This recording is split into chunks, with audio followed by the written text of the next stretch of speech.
warahmatullahi wabarakatuh. Perkenalkan, nama saya Yela Uliana dan dua rekan saya, Ance Kornia dan Wahlulia Amri. Di sini kami dari kelompok 9 ingin menjelaskan materi tentang masyarakat madani dan berikut penjelasannya. Assalamualaikum warahmatullahi wabarakatuh. Baiklah, di sini saya akan menjelaskan latar belakang dari isi makalah kami, yaitu masyarakat madani.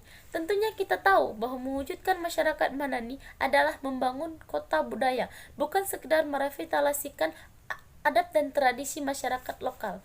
Tetapi lebih dari itu adalah membangun masyarakat yang berbudaya agamis sesuai dengan keyakinan individu dan harus saling menghargai.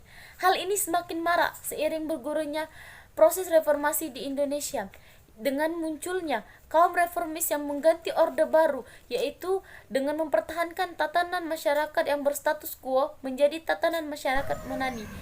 Baik, saya di sini akan menjelaskan apa pengertian masyarakat madani. Masyarakat madani adalah sebuah konsep yang berwajah wajah, memiliki banyak arti dan serta memiliki banyak makna yang berbeda-beda. Masyarakat madani lahir dari dalam buayan dan asuhan petunjuk Tuhan.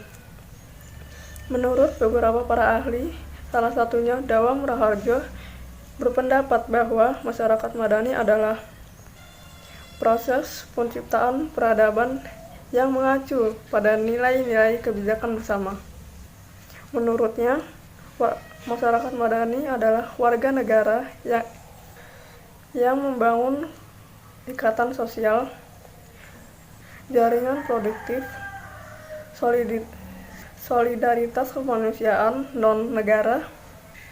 Ia juga berpendapat bahwa dasar utama masyarakat madani adalah persatuan dan integrasi nasional yang didasarkan pada suatu pedoman hidup, menghindarkan diri dari konflik, permusuhan yang menyebabkan perpecahan, dan hidup dalam suatu persaudaraan.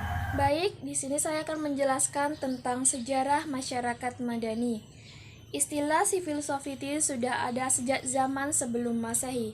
Civil society sudah melewati beberapa fase. Di antaranya pada fase pertama, pada masa Aristoteles, civil society dipahami sebagai sistem kenegaraan dengan menggunakan istilah koinonia politik, yakni sebuah komunitas politik di mana warganya dapat terlibat langsung pada kegiatan politik. Pada fase kedua, pada tahun 1767, Adam Ferguson mengembangkan wacana civil society dengan konteks sosial dan politik di Skotlandia. Selanjutnya pada fase ketiga, pada tahun 1792, Thomas Paine mulai memaknai wacana civil society sebagai sesuatu yang berlawanan dengan lembaga negara, bahkan dianggap sebagai antitesa negara. Selanjutnya, pada fase keempat, civil society dikembangkan sebagai elemen ideologis kelas dominan. Pada fase terakhir atau fase kelima, wacana civil society sebagai reaksi terhadap mazhab Hegelian yang dikembangkan pada tahun 1805 sampai 1859 Masehi. Itulah materi dari sejarah masyarakat madani. Materi selanjutnya akan disampaikan oleh rekan saya.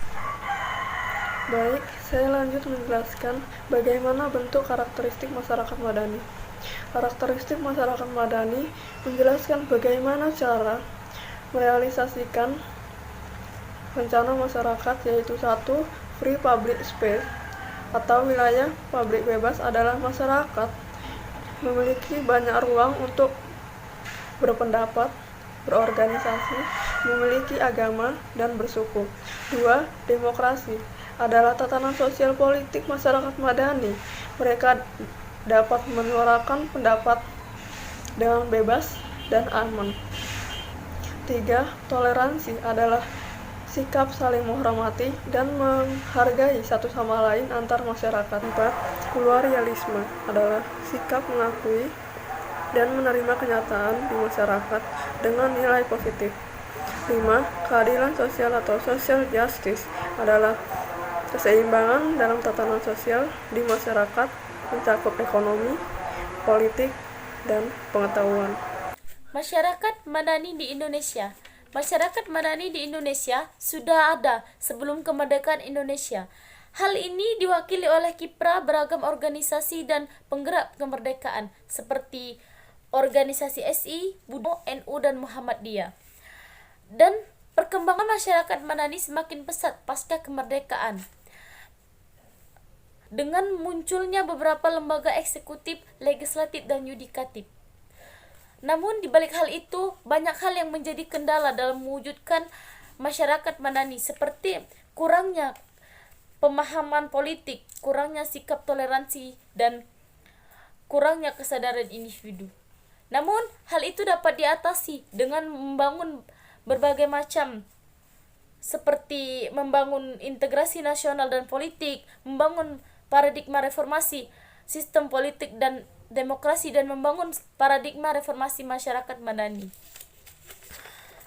Seperti menurut Hikam, karakter masyarakat madani di Indonesia masih bergantung terhadap negara sehingga selalu berada pada posisi subordinat. Baiklah, itulah tadi penjelasan mengenai masyarakat madani di Indonesia. Nah, itulah tadi materi-materi dari kelompok 9. Selanjutnya saya akan membacakan kesimpulan dari kelompok kami. Masyarakat madani dipahami sebagai kemandirian aktivitas sebagai area tempat berbagai gerakan sosial serta organisasi sipil dari semua kelas. Karakteristik masyarakat madani diperlukan persyaratan-persyaratan yang menjadi nilai universal dalam penegakan masyarakat madani. Masyarakat madani juga harus mempunyai pilar-pilar penegak karena berfungsi untuk mengkritisi kebijakan-kebijakan penguasa yang diskriminatif serta mampu memperjuangkan aspirasi masyarakat yang tertindas. Perkembangannya di Indonesia diawali dengan kasus-kasus pelanggaran HAM yang kemudian dilanjutkan dengan munculnya berbagai lembaga-lembaga non-pemerintah yang mempunyai kekuatan dan bagian dari social control. Nah, itulah tadi materi dari kelompok kami. Kurang dan lebihnya kami mohon maaf. Kami akhiri. Wassalamualaikum warahmatullahi wabarakatuh.